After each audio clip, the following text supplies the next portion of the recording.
Welcome back to Unfiltered Unspoken podcast. And we told you we're going to keep sharing life experiences in hopes that someone will connect to start their journey to healing. We have another amazing guest. We're hitting a topic today that we have not talked about, so this is going to be awesome. We want to welcome our guest, Latrea. Uh, Latrea, can you come up and introduce yourself? And Sid is going to kick off the first question. Okay, so hello out there. My name is Latrea Russ. I am your disabilities empowerment coach, speaker, published author. I'm originally from PG County, Maryland. I currently reside in the Wilmington, North Carolina area. I am the mother of one daughter. She is 20 years old. I am married. Let me see. I am a oh, I'm sorry, five-time published author or five-time award-winning published author, award-winning speaker, pre-K teacher. I wear many hats in various situations. So you name it, I do it. Well, thank you again for being here with us this evening. As we do with all of our guests, we like to start at the beginning of your journey. So tell us a little bit about, your early life, living at home, family structure, and if you experienced any trauma in those years. Baby, trauma is my middle name. Now let me stop. Um, I was born with a rare genetic syndrome called Pfeiffer Syndrome, which caused the cranium. Anybody that knows anything about your skull, the cranium of my skull to not be constructed correctly. There was areas in my skull that lack bone. So if you know anything about your skull, the way your skull is shaped, there's supposed to be bone all around your skull, which is put in place strategically to protect your brain. So in my case, when I was born, there were certain areas of my skull there was no bone. And on top of that, my skull was practically crushing my brain. And I had something called hyposyphilis. And for those that don't know what hyposyphilis is basically fluid on the brain. So I had to have my first surgery when I was 2 months old. I've had over 35 to 45 operations throughout the course of my life. So we moved past that. I had visual impairment, hearing impairment. As you may or may not be able to tell, I don't look like your average person due to the cranial area of the forehead and the way the forehead is shaped or whatnot. I've had to have a lot of reconstructive surgeries where they've had to reconstruct my face, my facial features. I've had to have reconstructive surgery with my eyes. I've had to have a bridge built with my nose when I was born. I didn't have a bridge for my nose because of all of this is connected together. I what else? Let's see what else. As you could tell, I had a lot going on. Um, they I had a lot going on. So on top of all of that, I had parents who was addicted to drugs. My mom was addicted to crack, and my dad was an alcoholic. Now, I say alcoholic in a very loose term because my dad was not an alcoholic. And I need to really stop telling people he was an alcoholic because my daddy was not an alcoholic. My daddy was a drunk, okay? Because my daddy did not go to near alcoholic anonymous meetings. Most alcoholics go to those, those not alcoholic anonymous meetings, those 12-step program meetings. My daddy ain't got to near one of them meetings. My daddy, the only meeting my daddy went to was the meeting at the local store. Okay? My daddy was a drunk. So, on top of, I had all of that. So imagine being a kid, having all of that going on at one time. You had the disability, you had the surgeries, you had the drug abuse, you had the poverty. You just had a combination of all of those things going on at one time. So you were going to school, being picked on, being teased based Hey, on how you look. Latria, Yes, ma'am. I'm gonna grab you real quick because we got some questions to ask. We don't want you to give it all up. We're gonna go back because if someone is going through what you going through, we want them to see the impact and we want them to feel the impact. And I see right Okay. now you got a whole lot to share, and I'm ready. I want to go back a little bit, starting back when you were a child. Um, what were the challenges like? Being a child with a disability in society. Can you repeat that one more time? I said, what were the challenges like being having a disability in society? Um, it was hard. I'm not even gonna lie to you. It was hard. It was lonely. Um, yeah, it was lonely. You didn't see any.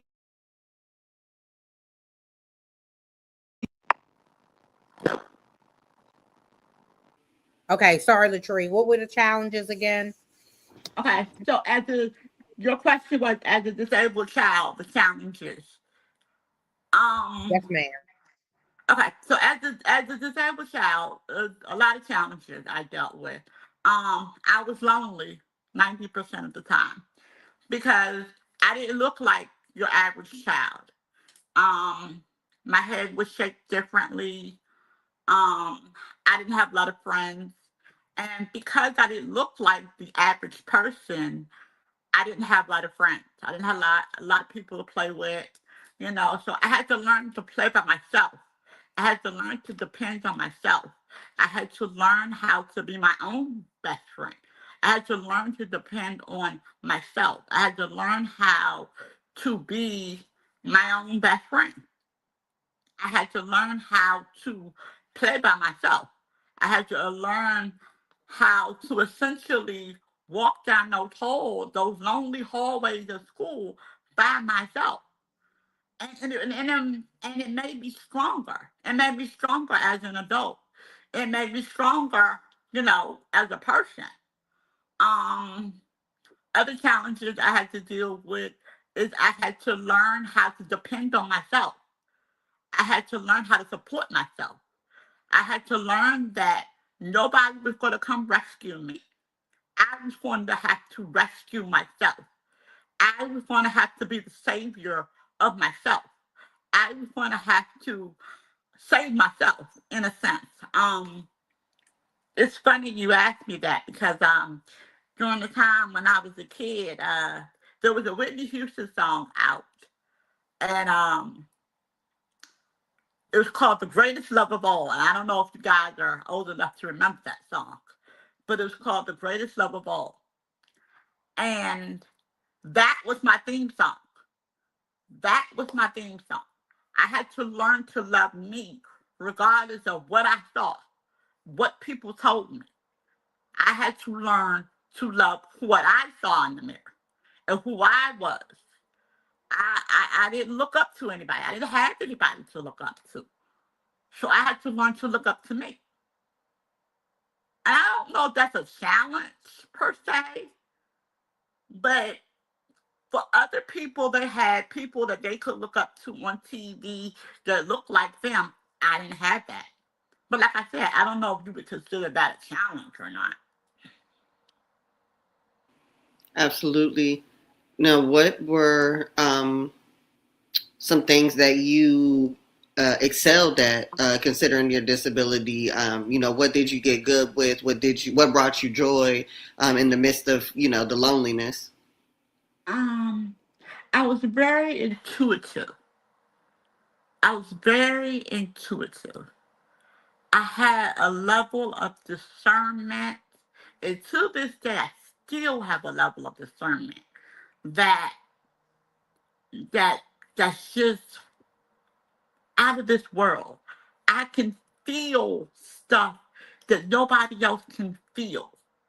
I can feel, especially when it comes to people hurting, when it comes to people that are in pain, when it comes to people that are needing something, when it comes to people that are in pain, especially children. I could walk into a room and feel that room. I can walk into a room and tell you who's needing something, who's desiring something, who's hurting. And I've been like that since I was a kid. Again, I've been very intuitive. Let's see. I've been able to read people. I've been able to yeah, intuitive, being able to read people. Um, I've had a very active imagination. That's how I started writing. That's actually how I started writing because I spent so much time alone. I started writing. Writing was my way of escaping the loneliness. So my writing was my way of creating my own little world. And through my writing, I could be whatever I wanted to be. If I wanted to be a pretty princess that lived in a castle, that's what I could be. If I wanted to be the hero in my own story, that's what I could be. I could be whatever I wanted to be in my story. So I became an excellent writer um, through my disability.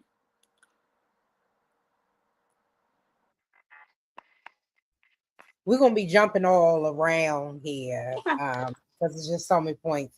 So you said there's challenges with your vision, but you become this excellent writer. How did you come about being an excellent writer and struggling with being visually impaired?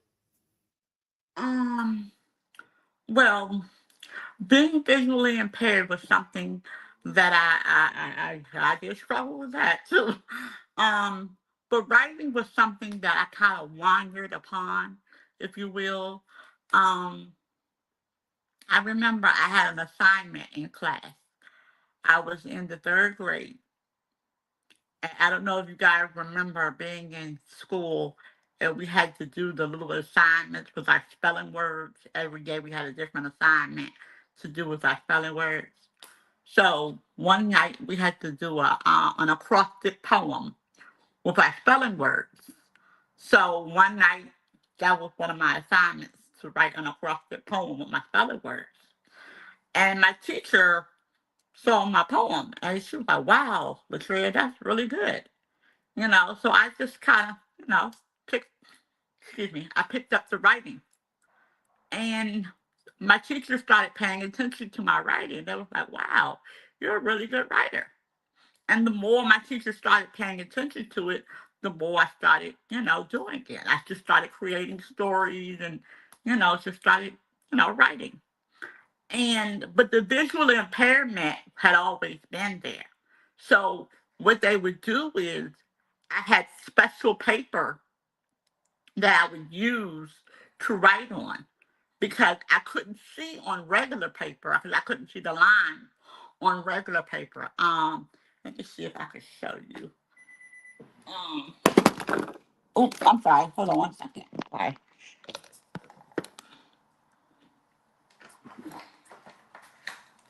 Like, if you see the lines on this paper, I couldn't write on something like this because I can't see the lines. I would have to have the thick, dark paper that had thick, dark lines on it so that I could see the line. So my teachers would accommodate me and get me thick, dark paper so I could write. I had a special pen, a special pencil I would use to write. So, I mean, they accommodated me when it came to my visual impairment.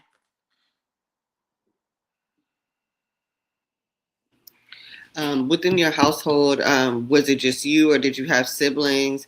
What was, how was the dynamic, considering that, you maybe needed a little bit more TLC and a little bit of more attention, regarding your disability and your condition. What was that situation like for you?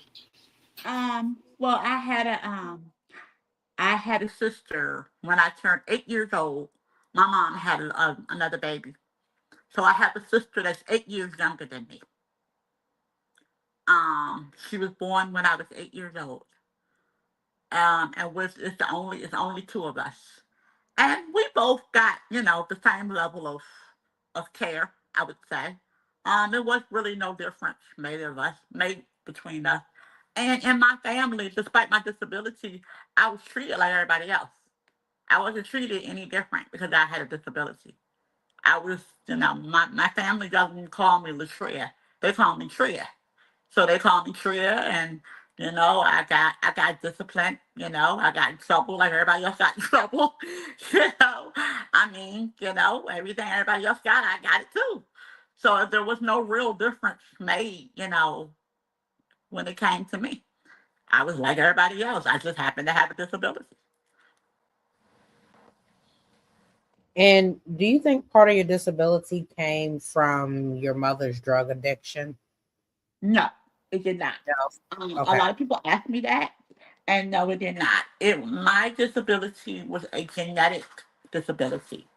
My disability came about in 1975. One out of every five, one out of every five people will have it. I'm starting to see now more African American children have it. Back when I was a kid, you did not see very many African American children with it. But now I'm starting to see more and more African American children have it.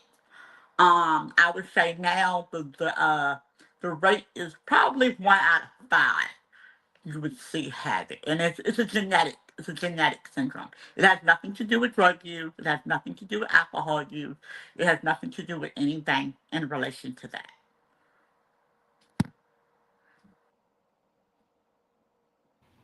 Um, what's I gonna say? What I'm going blank. I had the question already. um, Let me see. Oh, so what, with your writing, did you decide to, take that, kind of moving forward after school, proceed, move forward with that in your career, or, what was kind of the next phase for you after school? Which direction did you go? Well, let's see. I entered the foster care system when I was 12 years old. So I stayed in the foster care system from 12 years old to 16. Now, in the foster care system, at that point, I didn't know what I was going to do with my life. I didn't know I knew I was going to finish school, and I knew I wanted to go to college, and I knew I wanted to be a doctor. Go figure. But I knew I wanted to be a doctor. Now, at that point, writing wasn't really a big thing for me. It was something I knew I could do, but it wasn't something like, oh, I'm gonna go be a writer. Yeah. No, that wasn't even on my radar at the time. So once I became adopted at 16, went through high school, graduated high school, went to college, got a degree in psychology, got married, had a child, um, went back to college, got a master's in education. Still haven't wrote a book yet. um, and then the writing thing kind of popped back up again. So it lay dormant for a while. But I'll tell you this: God works in mysterious ways because He gave me the title for my first book when I was about 9 years old. And I'm saying this to the audience Sometimes God will give you something, but that doesn't mean when he gives it to you, he wants you to use it right away. Sometimes he'll give you something for you to hold on to tuck away. I was about 9 years old and I was in the hospital. And I remember this day like it was yesterday. I was sitting up in the hospital bed. I had just come out of surgery. And God had dropped this in my spirit. And it was called green tea and other forms of meditation. And I'm like, green tea and other forms of meditation? I'm like, what am I supposed to do with that? So I just didn't get nothing. I was like, okay, whatever. But fast forward, let me see, I was what, 32, 33? That was the title of my first book. So I'm saying that to say that sometimes God will drop something in your spirit early in life for you to use later in life.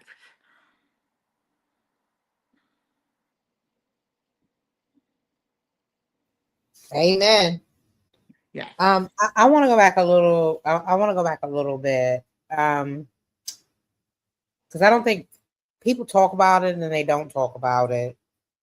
What was it like living with a mother that was on drugs and a dad that was an alcoholic? Whew, child. That was like Dr. Jekyll and Mr. Hyde. Literally. Um, let me, let me say it like this. There was never a dull moment in the house, okay? It was either he was drunk or she was high.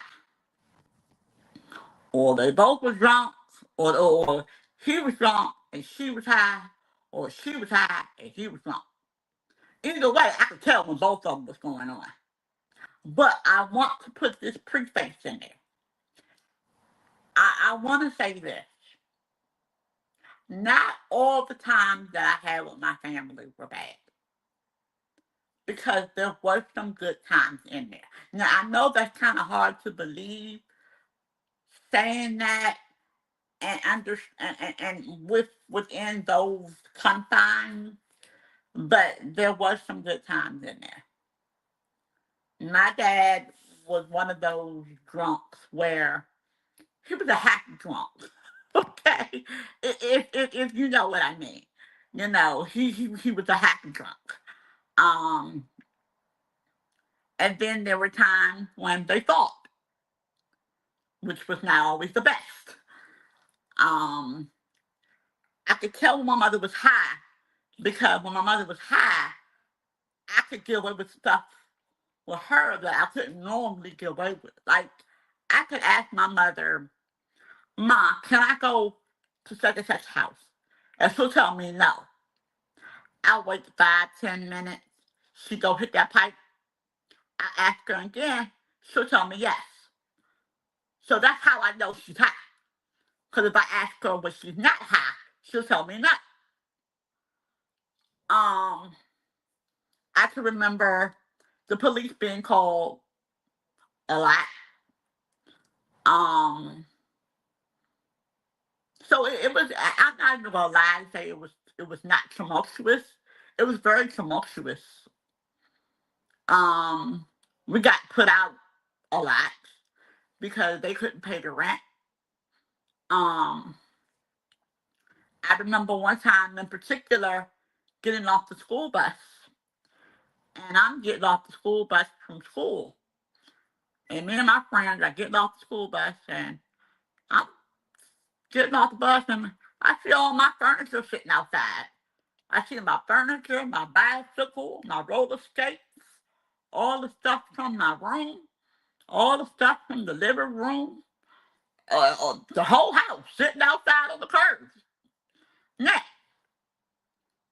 I don't know about y'all, but how in the world do you explain to your friends why your whole house is sitting outside on the curb? And we're not having a garage sale. And they asking you, friend, ain't that your bicycle? Ain't those your dogs? So, I mean, I'm not gonna lie and say it was easy because it wasn't easy. It wasn't easy at all. But then we had times when we would have some of the best Christmases. We would have times when we would have, my mom would work. She worked for J.C. Penney. Um, Before her crack habit got really bad, she used to be what I would call a functioning crack addict, where she would smoke enough crack to get her through the day, and she would go to work, and she would work for J.C. Penney, and we would have wonderful Christmases. So it was what it was for the time being, I suppose. What came of you and your sister when you went into foster care? Were you all separated? Did you stay together? If you were separated, how long did it take you guys to maybe reunite, or did you ever go back and see your parents' care after foster care? Oh no, that's one thing I can say.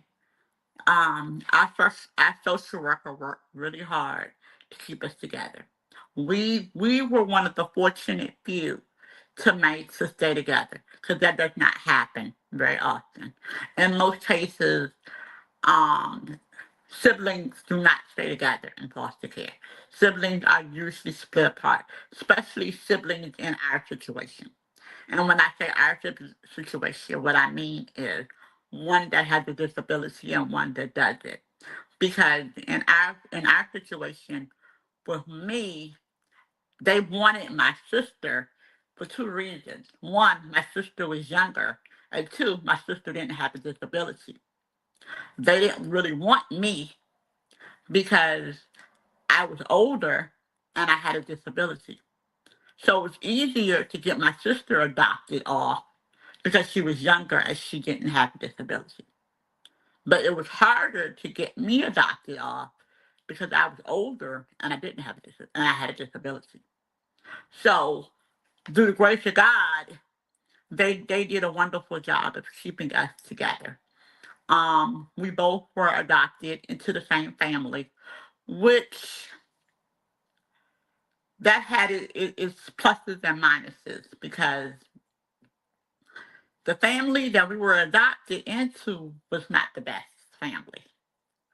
Um, I don't have any dealings with that family to this day. The male in that family molested my sister from the age of 2 to the age of 9. So I don't have any dealings with that family to this day. Um, so that is why I tell people that if you can, whatever you can do to prevent your children from going into the system, please do it. Please You do said it. how old was your sister? She was 2. He started No, molesting. yeah, he found and molested her. Which he used to give her a bath, and he would molest her in the bathtub. And how did you find out? I didn't find out till she was an adult.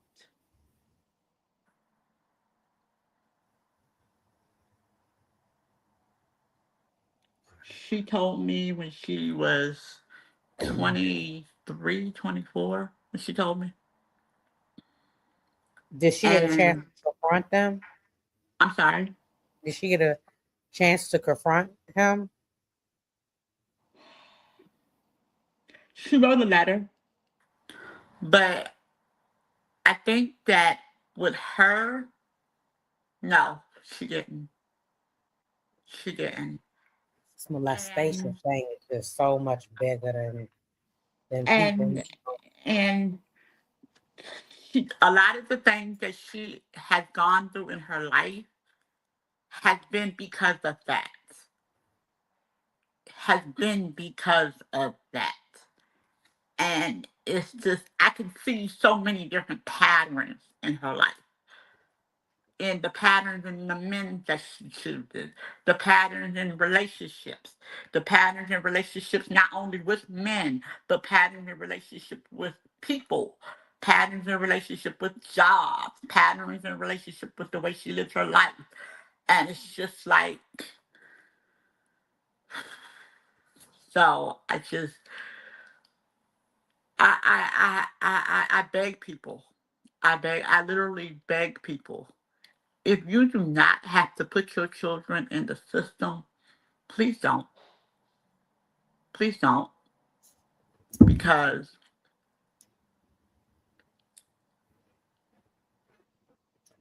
How did you get taken from your parents?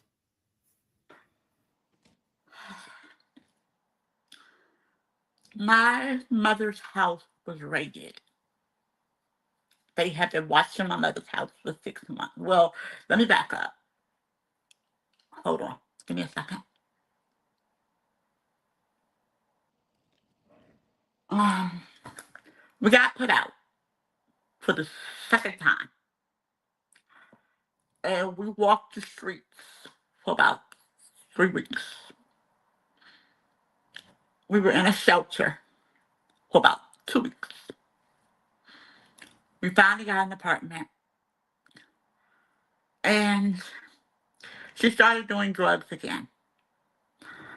And at this time, our house, our house became a regular old crack house.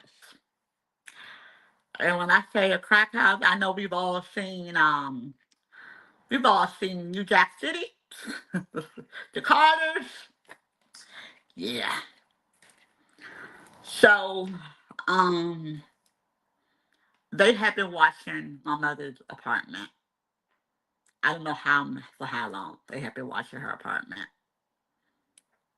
And they raided her apartment. They came in and they found drugs and stuff. And I mean, she was cooking the drugs in the kitchen. Um, and I was going to school dirty and unkept. And they sent a social worker out to the house. And they was like, yeah, we got to take the kids. They can't continue to live like this. You can't continue to live like this. You got to go into a treatment program. So the original plan was for her to go into a treatment plan for 60 days, come out, take parenting classes, and get us back. But she just couldn't stay clean. Just couldn't stay clean. Every time she would come out, she'd go down for a drug test and she would come back dirty. She just couldn't stay clean. So we I'm spent. sorry. I'm so sorry that. No, you know what? No, don't be sorry. Don't be sorry. Don't be sorry. Don't you dare be Understood. sorry. Don't you dare be sorry for me. Don't you dare be sorry for me. Because God is a merciful God. God is a waymaker. He's a deliverer.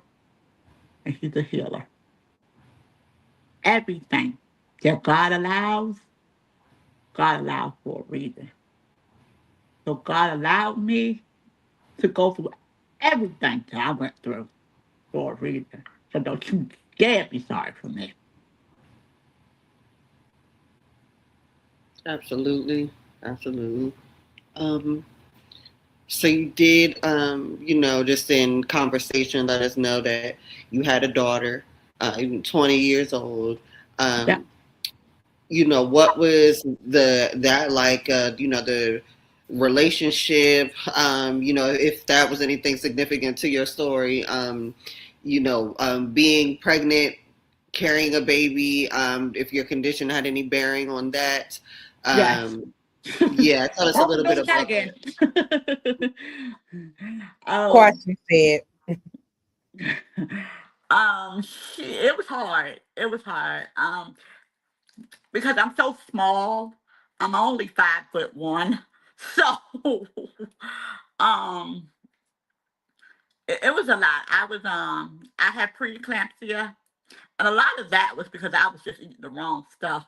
I was pretty much eating what I wanted to eat, and not listening to the doctor and not following the doctor's rules.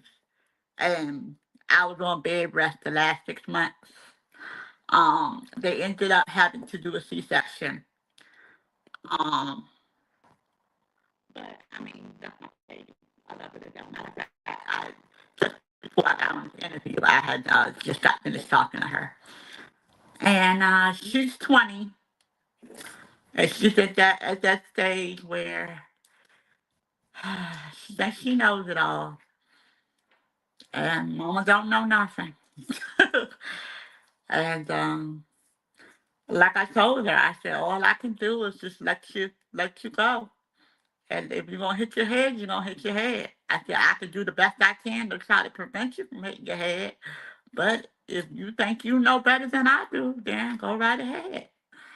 I said, but I can tell you what I know, and I can tell you I could try to stop you from hitting your head. But if you're determined to do what you want to do, then what else can I say?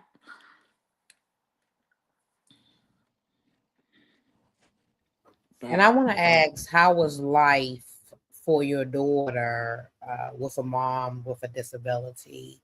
Because people made fun of you through your mhm. challenges. Did they do the same with your daughter? Oh no, no, oh Because no.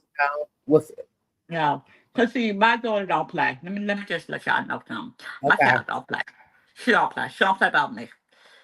love it. She don't play about me.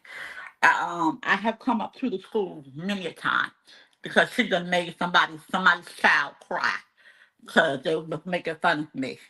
One time, her dad has a disability as well, and they was making fun of her dad. And she told the little girl, well, at least I got a dad. Made the little girl cry. So, no, she don't play. She don't play when it comes to her parents and their disabilities. She told the little girl she would take her eyes out and play dice with them. So she don't, she don't play when it comes to, no, she don't. She don't play when I it comes to her love mama. that. I love it. I love it. Love it. She Love it. told yeah, she had told the little girl she would take her eyes out and play dice with them. Because we were somewhere and the little girl kept staring at me. And she was like, Mama, why's she staring at you like that? I said, Olivia, don't worry about it. She said, well, if she keeps staring at you, I'm going to take her eyes out and play dice with her. And then go back to her. I said, Olivia, we ain't got to do all that. We said, you better tell her to stop staring. Mhm. She don't play. She I she like that. don't play. I definitely like that. Now, what with the things that you enjoyed and the things that you were good at academically, what career choice did you end up going down? Did you do any secondary education as well? How did that all develop? Okay, so I am a teacher actually. I teach pre-K. I teach 4 and 5-year-olds, which I never thought I was going to do that, but okay. I teach 4 and 5-year-olds. I'm actually a business owner, um, as well as a speaker. I am a life coach. I work with the disability population. I work with children with disabilities, helping them navigate through self esteem, self confidence in the area of disability. I help them to use their disability to push them forward versus pushing them back. I help them to understand that their disability is yes, their disability does it. it's a difference, but difference is not bad. See, so many times people want to make different a bad connotation. Different is not a bad connotation. Different is just that. Different. Different doesn't have to be bad. Different is just that. Different. So I work for parents as well as children, helping them navigate through disability. Um, let's see, what else do I do? I do consulting. I do coaching. I do consulting and coaching in corporations when hiring people with disabilities. A lot of times when hiring people with disabilities, they don't understand what it means to hire a person with a disability. A lot of times they think that hiring a person with a disability means that I have to spend all this money, when in reality, that's not always the case. Um, especially in terms of the ADA, and what the ADA requires of a person with a disability on a job, um, and things of that nature. So that's kind of what I do.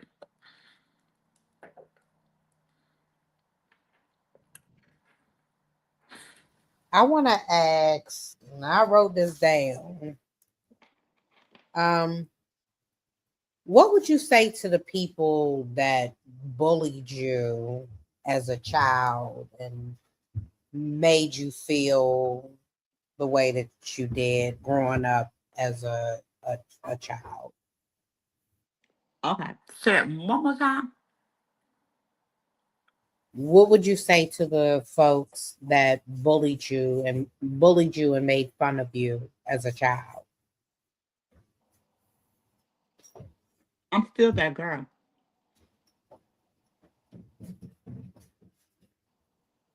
I was that girl and I'm still that girl. Because this is the thing. You had to be bullying me for a reason. It was something about me that you didn't like. It didn't have anything to do with how I looked. And so many times we have to get away from the superficial. We have to get away from the whole you don't like how I look or you don't like something. It's something deeper than that. You have to get away from that. It's something about me. It's something about the way I carry myself. It's something about my personality that you don't like. So if we strip away how I look and we strip away all the superficial and we go to what's really important, my personality, who I am as a person, that's where the reality of what this is really about. You don't like you. So because you don't like you will deflect that upon me. So yeah, I was that girl and I'm still that girl.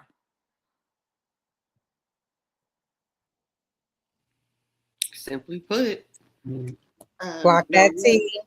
absolutely. What are some goals Okay. that? But I want to say one thing before you go Uh-huh. on with the question.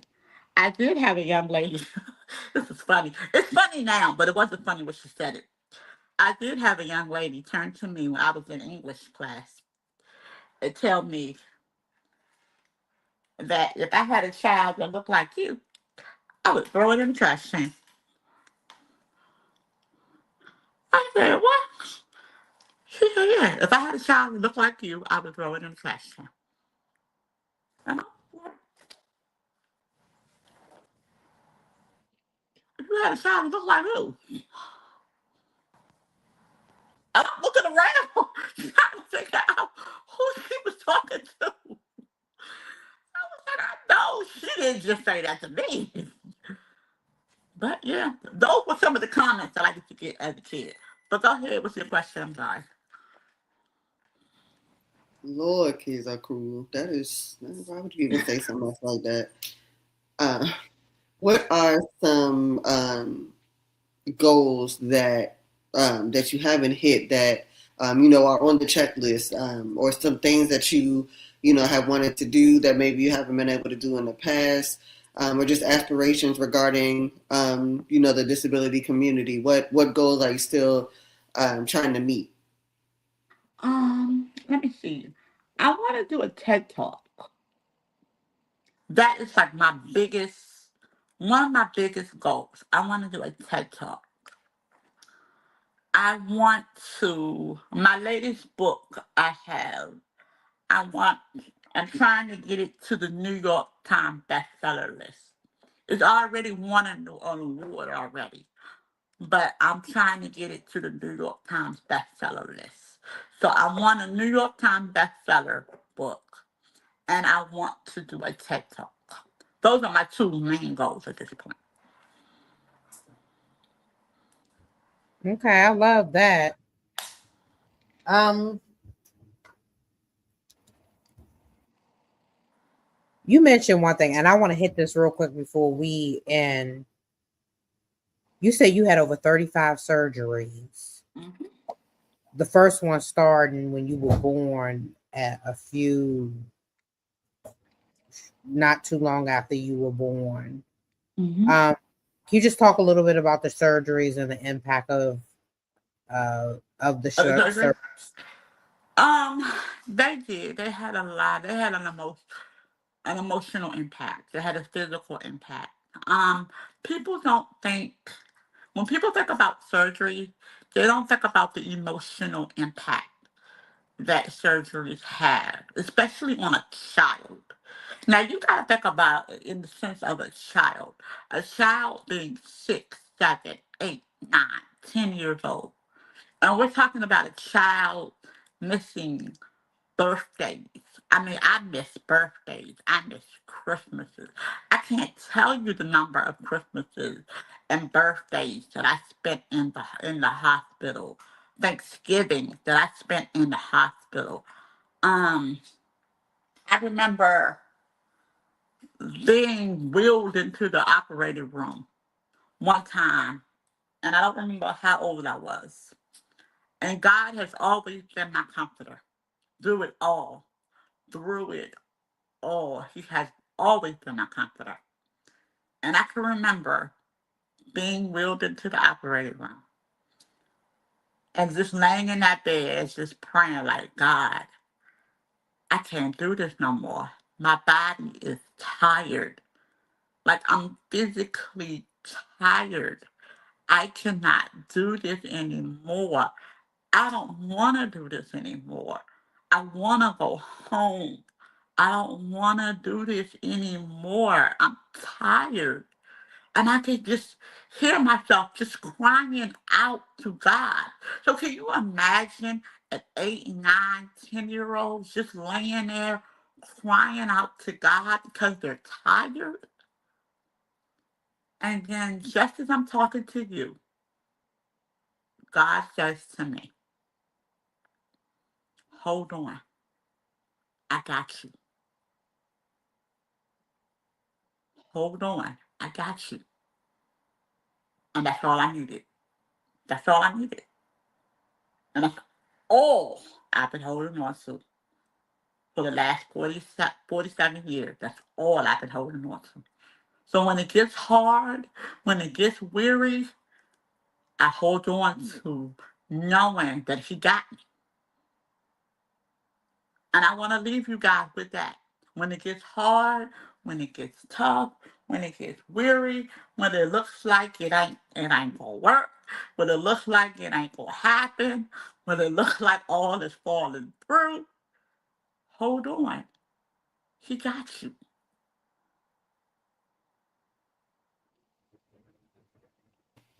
Absolutely, absolutely. Um,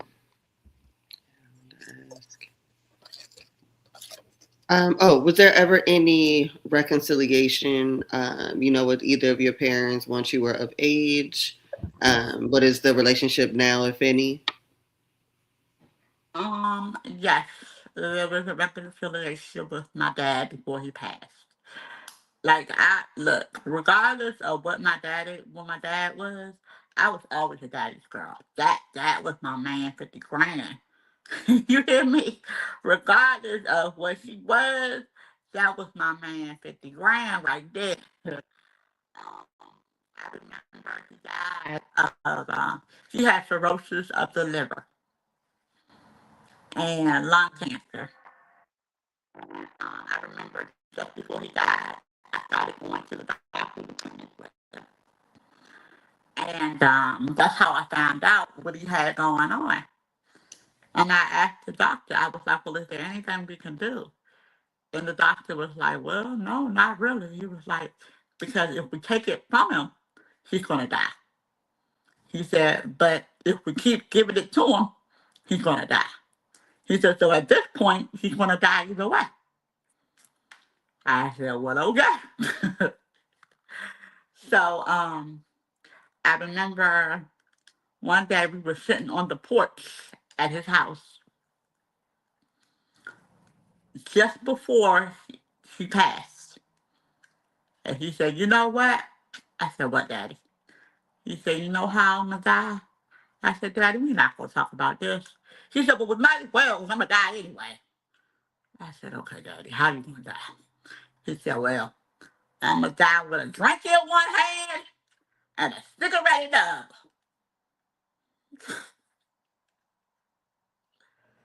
And would y'all know it?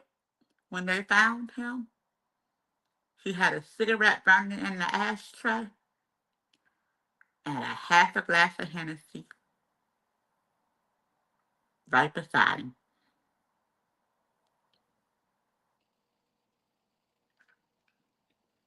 And that man has been gone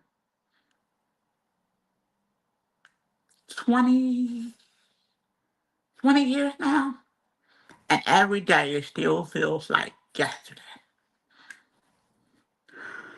Um, my mother, I still communicate with my mother, but it's not.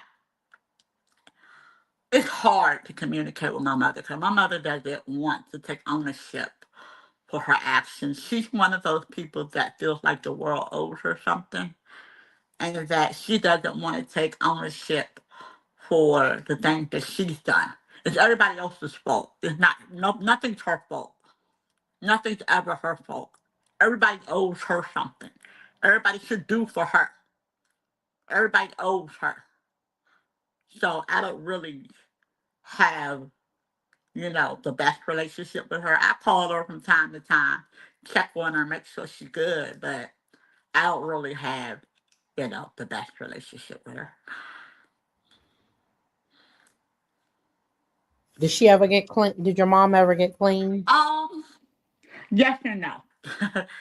She doesn't smoke crack anymore, but she went from crack to pain pills. Mm. So she left one addiction for another. Oh wow. Um. Ooh.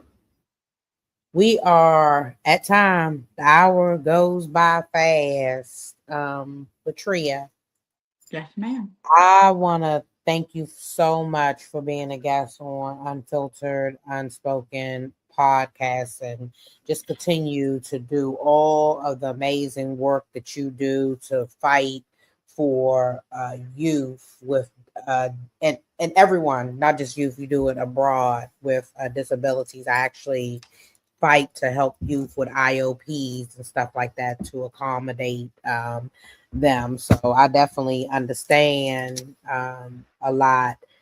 In this last part, we always like to ask our guests, based off of your personal life experience, this is about you. What advice would you give someone that is going through something similar that you went through, that has a disability as a child, and the challenges that they're going through? What advice would you give them to keep going, or just something to help them along their journey? Um, I would say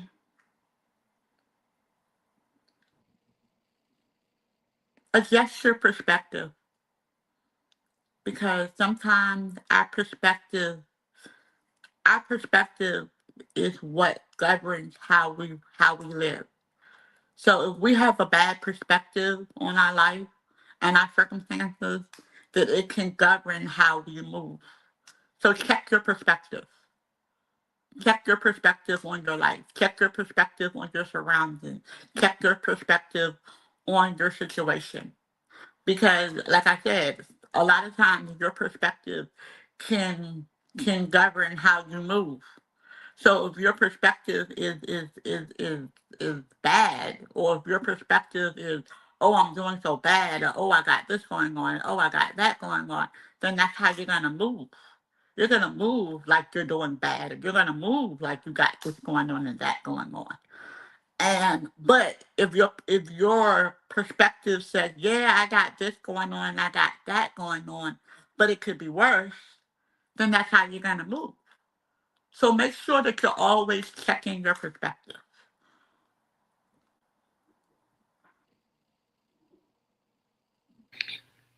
Well, thank you so much again for joining us this evening, telling us about your struggles and you overcoming those struggles, and how as our title stake says, you are more than your diagnosis.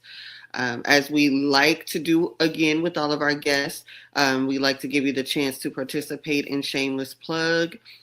So you did provide us some information for your socials. Please let our viewers know how they can contact you, if your story has resonated with them in any way, if there's any projects or companies and nonprofits, anything that you are advocating for, anything that you have for sale yourself. You did say you had some books, so let them know where they can purchase that. Yes. You have the floor. Let's see. I'm sorry, I have lost my train of thought. Um, I have several books on Amazon. So if you will go to Amazon, just go to Amazon.com and type in Latrea, Lat as in Tom, Rea, Russ, Russ, and my books should pop up. If you give me 1 second, I'll show you the latest one that I have. Um,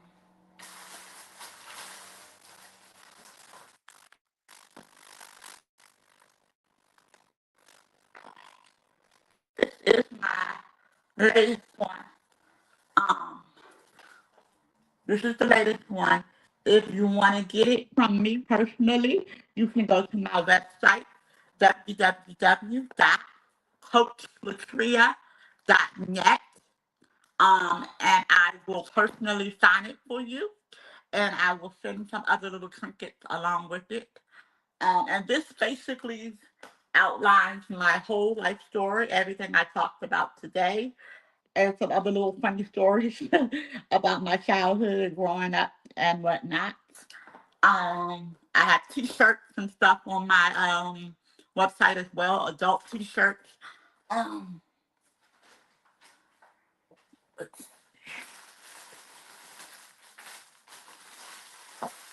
oh, this is one of my favorite books that I use all the time.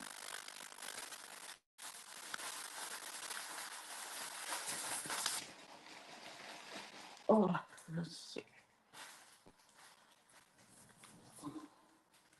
It says, uh, without his glory, there would be no story. So that means without the glory of God, there would be no story. Um, I have this in black and white. I also have it in purple and white. And then I have the children's line that says, different is powerful. So if you are interested in any of these shirts, the books, you can go to my site, www.coachlatria.net.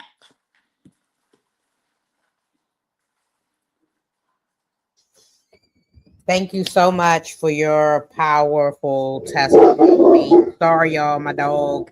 We go through this a lot on the podcast. We want to thank you for tuning in to Unfiltered Unspoken podcast, where we're going to continue to share life experiences. Ain't that right, Sid? That's right.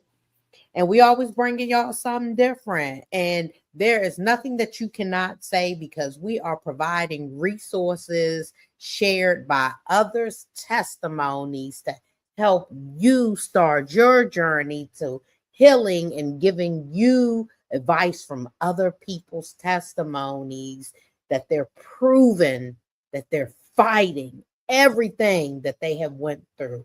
Hurt people, so stop hurting people with your traumas. At some point there is no excuse at all whatsoever. Everyone can start to heal. Everyone can put them drinks down and the drug addictions if you just face your traumas, face your reflection in the mirror. Latrea, if you can please stay on while we wrap it up. We will see y'all soon. Make sure you like, share, and subscribe to our YouTube. Make sure Unfiltered Unspoken Podcast, just how you heard it. Unfiltered Unspoken Podcast. Make sure you follow us on TikTok, Instagram, and LinkedIn. Unfiltered Unspoken Podcast. You see the green U that says that is our logo. That is what you're looking for. And thank you for tuning in each and every Monday at 8 p.m. ET. We will see you soon. Peace.